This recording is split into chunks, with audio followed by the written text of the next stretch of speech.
الله نحمده ونستعينه ونستغفره ونؤمن به ونتوكل عليه ونعوذ بالله من شرور أنفسنا ومن سيئات أعمالنا من يهده الله فلا مضل له ومن يضلله فلا هادي له ونشهد أن لا إله إلا الله وحده لا شريك له ونشهد أن سيدنا ونبينا ومولانا محمدا عبده ورسوله أما بعد فقد قال الله تبارك وتعالى في القرآن المجيد والفرقان الحميد فأعوذ بالله من الشيطان الرجيم بسم الله الرحمن الرحيم سبحان الذي أسرى بعبده ليلا من المسجد الحرام إلى المسجد الأقصى الذي باركنا حوله لنريه من آياتنا إنه هو السميع البصير وقال تعالى في مقام آخر قل جاء الحق وزهق الباطل إن الباطل كان زهوقا صدق الله العظيم وقال النبي صلى الله عليه وسلم إن الدين بدأ غريبا فسيعود غريبا فطوبى للغرباء الذين يصلحون ما أفسد الناس من بعد من سنتي أو كما قال عليه الصلاة والتسليم اللهم صل على سيدنا وشفيعنا ومولانا محمد وعلى آل سيدنا وشفيعنا ومولانا محمد وبارك وسلم اللهم صل على سيدنا وشفيعنا ومولانا محمد وعلى آل سيدنا وشفيعنا ومولانا محمد وبارك وسلم اللهم صل على سيدنا وشفيعنا ومولانا محمد وعلى آل سيدنا وشفيعنا ومولانا محمد وبارك وسلم بزرگان محترم عزیزان ملت، اللہ جل جلالہ عم نوالہ کا یہ ضابطہ ہے کہ اللہ رب العزت اس کائنات کے اندر جتنے انبیاء علی نبینا علیہ السلام کو بھیجا ہے، ان تمام انبیاء علیہ السلام کو حق دے کر بھیجا ہے۔ کیا دے کر بھیجا ہے؟ حق دے کر بھیجا۔ حق کسے کہتے ہیں؟ اللہ کی وحدانیت، نبی جو آئے ہیں ان کی نبوت و رسالت، اور وہ جو آخرت کے بارے میں اور دنیا سے اٹھائے جانے کے بارے میں جن باتوں کو اپنی قوم، اپنی ملت، اپنی امت کے سامنے بتاتے ہیں، یہ ساری باتیں حق ہیں۔ اور ایک بات یہ یاد رکھیں، حق جب بھی آیا ہے تو بے سر و سامانی کے عالم میں آیا۔ حق چاہتا کیا ہے؟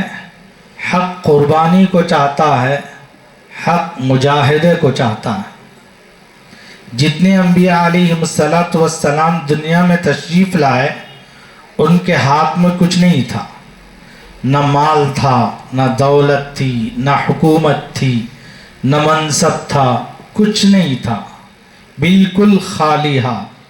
اسی لیے میں نے شروع میں حدیث پڑھی جس میں رسول اللہ صلی اللہ علیہ وسلم نے فرمایا ان الدین بدأ غریبا، دین کی ابتدا غربت ہے لیکن دین کی انتہا کامیابی ہے۔ ابتدا غربت ہے، باطل کی ابتدا کامیابی ہے، مال ہے، دولت ہے، جاہ ہے، منصب ہے، لیکن انتہا ذلت و رسوائی ہے۔ تو حق کی ابتدا غربت، مجاہدہ، قربانیاں اور تکلیفیں، مصیبتیں، پریشانیاں، دشواریاں۔ جیسے حق ابتدا میں غریب ہے، ایسے حق کی انتہا بھی غریب ہوگی۔ وَسَيَعُودُ غَرِيبًا، اللہ کے نبی نے فرمایا جب آخری دور ہوگا دین غربت کی حالت میں ہوگا، کوئی جانے گا نہیں، کوئی پہچانے گا نہیں، کوئی مانے گا نہیں، کوئی اس کا استقبال نہیں کرے گا، کوئی گلے لگائے گا نہیں. ہاں تو یہ ساری چیزیں تو میرے اور آپ کے آقا تاجدار مدینہ محمد عربی صلی اللہ علیہ وسلم بھی آئے تو اسی عالم میں آئے، بے سر و سامانی کے عالم میں آئے. آپ کو کوئی اپنے سینے سے لگانے والا نہیں تھا جب آپ حق کا پیغام امت کے سامنے پیش فرمائے. سب نے آپ کے راستے میں خللیں ڈالیں، تکلیفیں پہنچائیں، اذیتیں دیں، جتنا چاہا ستایا. خود رسول اللہ صلی اللہ علیہ وسلم نے فرمایا اس راستے میں مجھے اتنا ستایا گیا، اتنا مارا گیا، اتنی تکلیفیں دی گئی، کسی اور نبی کو اس راستے میں اتنی تکلیفیں اتنا نہیں ستایا گیا. یہ رسول اللہ صلی اللہ علیہ وسلم خود اپنے زبان مبارک سے فرمایا. اور اللہ کے نبی علیہ الصلوۃ والسلام مکے کی ساری زندگی میں تکلیفیں اٹھائی، پوری زندگی میں. آپ کے ساتھ دینے والے کوئی نہیں تھے. آپ کے چچا ابو طالب تھے جو آپ کا ساتھ دیتے تھے، آپ سے محبت فرماتے تھے. وقت ایسا آیا کہ مکے کے جتنے مشرکین ہیں، بڑے بڑے سردار ہیں، سب آپ کے چچا کے پاس جا کر کہنے لگے اے ابو طالب، آپ کا جو بھتیجا ہے محمد وہ ہمارے معبودوں کو برا بھلا کہتا ہے اور ایک معبود ہونے کی دعوت دیتا ہے، ایک اللہ کی طرف بلاتا ہے. ہمارے آبا و اجداد، ہمارے باپ دادائیں، یہ سارے کے سارے کئی معبودوں کی عبادت کرتے ہوئے آئے ہیں اور یہ ایک اللہ کی عبادت کی دعوت دیتا ہے، ان کو برا بھلا کہتا ہے. اس پیغام سے اگر وہ مال چاہتا ہے تو ہم مال دینے کے لیے تیار. اس پیغام سے اگر عورت چاہتا ہے، خوبصورتی چاہتا ہے تو ہم خوبصورتی جتنی ہمارے ملک کے اندر، ہمارے شہر مکہ کے اندر جتنی خوبصورت عورتیں ہیں ان تمام میں سے سب سے خوبصورت عورت سے اس کا نکاح کر دیں گے اگر اس پیغام سے وہ یہ چاہتا ہے. اگر وہ اس پیغام سے منصب کرسی چاہتا ہے تو ہم اس کو منصب کرسی پر بٹھا دیں. یہ ساری باتیں آ کر حضرت رسول اللہ صلی اللہ علیہ وسلم کے چچا ابو طالب سے کہنے لگے. ابو طالب ان کی باتیں سن کر رسول اللہ صلی اللہ علیہ وسلم کو بلایا اور ان کی تمام باتیں آپ کے سامنے پیش فرمائیں تو اللہ کے نبی علیہ الصلوۃ والسلام جوش و جلال میں، عزم و استقلال کے ساتھ آپ نے فرمایا چچا جان، اگر یہ لوگ ایک ہاتھ میں سورج رکھ دیں اور اگر ایک ہاتھ میں چاند رکھ دیں، جس پیغام کو دے کر میرے رب نے، جس حق کو دے کر میرے اللہ نے مجھے دنیا میں بھیجا ہے، میں اس پیغام سے کبھی نہیں ہٹوں گا اور میں اس پیغام سے کبھی نہیں رکوں گا. میں برابر اس کام کو جاری رکھوں گا جب تک میرے جسم میں جان رہی، میں اس کو برابر کرتا رہوں گا. یہ بات پورے عزم کے ساتھ، پوری ہمت کے ساتھ، پورے استقلال کے ساتھ رسول اللہ صلی اللہ علیہ وسلم نے جب اپنے چچا سے کہا تو چچا نے کہا کہ بیٹا جا، اپنا کام تو جس طرح کرنا ہے، جب تک میں رہوں گا تیرا ساتھ برابر دیتا رہوں گا. ایسے محبت کرنے والے چچا کا انتقال ہو گیا، دنیا سے ہر ایک کو رخصت ہونا. اور حضرت خدیجہ رضی اللہ عنہا جو آپ کی چہیتی بیوی، دنیا میں کسی نے اسلام کی دعوت کو رسول اللہ صلی اللہ علیہ وسلم کی قبول نہیں کیا، اگر قبول کیا، سینے سے لگایا، پیغام کو مانا، اللہ کے نبی کی بات کو سنا، تو سب سے پہلے حضرت خدیجہ رضی اللہ عنہا ہیں جو اسلام لے آئیں اور آپ کی بات کو قبول کیا اور آپ کے برابر غم میں شریک رہتی، آپ کو دلاسا دیتی، آپ کو تسلی دیتی، آپ کے ہر کام میں ساتھ دیتی، آپ کو ہر چیز کی تلقین دیتی اور ساری چیزوں کا تسلی دے کر کہتی میں تو کہتی ہوں کہ آپ اچھے انسان ہیں، آپ بیواؤں کا لحاظ رکھتے ہیں، خیال کرتے ہیں، یتیموں کا لحاظ رکھتے ہیں، بے سہاروں کے سہارا ہیں، ضعیفوں کے مددگار ہیں، آپ کے ساتھ اللہ کبھی برا نہیں کہے گا۔ ایسی باتوں سے تسلی دینے والی عورت حضرت خدیجہ رضی اللہ عنہ، ان کا بھی انتقال ہو جاتا۔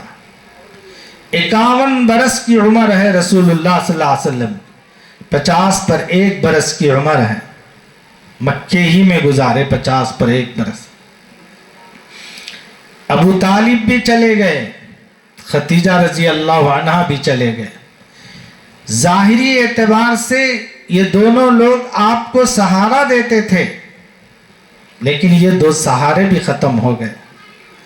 اللہ کے نبی ایک امید لے کر، ایک آس لے کر، ایک آرزو لے کر اپنے شہر کو چھوڑ کر قریب میں 80 کلومیٹر دور پر ایک شہر ہے طائف، آپ وہاں گئے، اس امید سے گئے کہ میرے شہر کے لوگ تو میری بات مانے نہیں مانے، لیکن کم از کم جس شہر کی طرف میں رخ کر رہا ہوں یہاں کے لوگ تو بھی کم از کم میری بات مانیں گے۔ اس امید سے آپ گئے تو وہاں کی زمین مکے کی زمین سے بھی سخت نکلی۔ 3 بھائی رہتے تھے، انہوں نے تو یہ کہا نبی بنانے کے لیے تمہیں کوئی اور نہیں ملا، تمہیں ہی اللہ کو ملے ہیں کہ تم نبی بنائے گئے، بڑی بڑی باتیں کہیں۔ اور یہاں تک کہ جب آپ واپس جا رہے تھے تو معصوم بچے جو چھوٹے چھوٹے ہوتے ہیں ان کے ہاتھوں میں پتھر لکڑیاں وغیرہ دے کر اوباش قسم کے بچوں کو پیچھے لگا دیا، جو آپ کو پتھر برساتے رہے، آپ کو مارتے رہے، یہاں تک کہ آپ کے جسم مبارک سے خون رستہ ہوا، نکل کر آپ کے جوتے مبارک میں جا کر جم گیا۔ اللہ کے نبی علیہ السلام اپنی آنکھوں میں آنسو لاتے ہوئے فرمایا، اے اللہ مجھے کس قوم کے حوالے کیا؟ اگر تو مجھ سے ناراض ہے تو میرا کام ہے کہ میں تجھے راضی کروں، مجھے منانا ضروری ہے، جب تک تو راضی نہیں ہوگا میں تجھے مناتا رہوں گا۔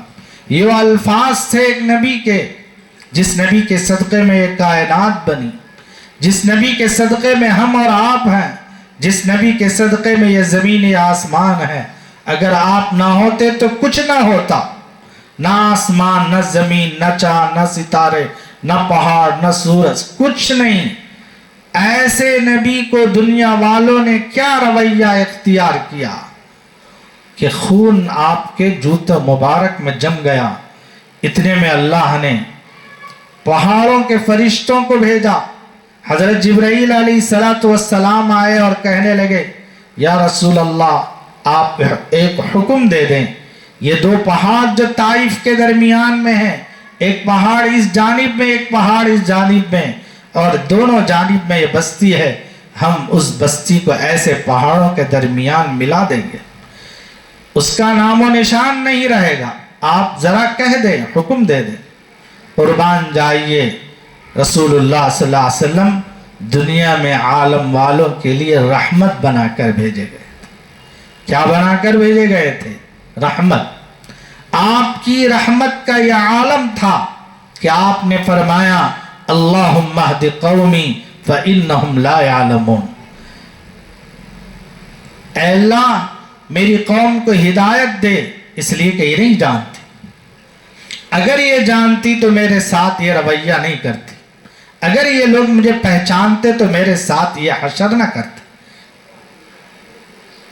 تو دوستو، میں یہ عرض کر رہا تھا، حق قربانی کو چاہتا ہے، حق مجاہدے کو چاہتا ہے، یہ ہر ایک کے ساتھ، انبیاء علیہ السلام کے ساتھ، انبیاء کی قوموں کے ساتھ، ان کی امتیوں کے ساتھ، جو بھی اس کو قبول کرتے ہیں وہ حق قربانی چاہتا ہے، وہ حق مجاہدہ چاہتا ہے۔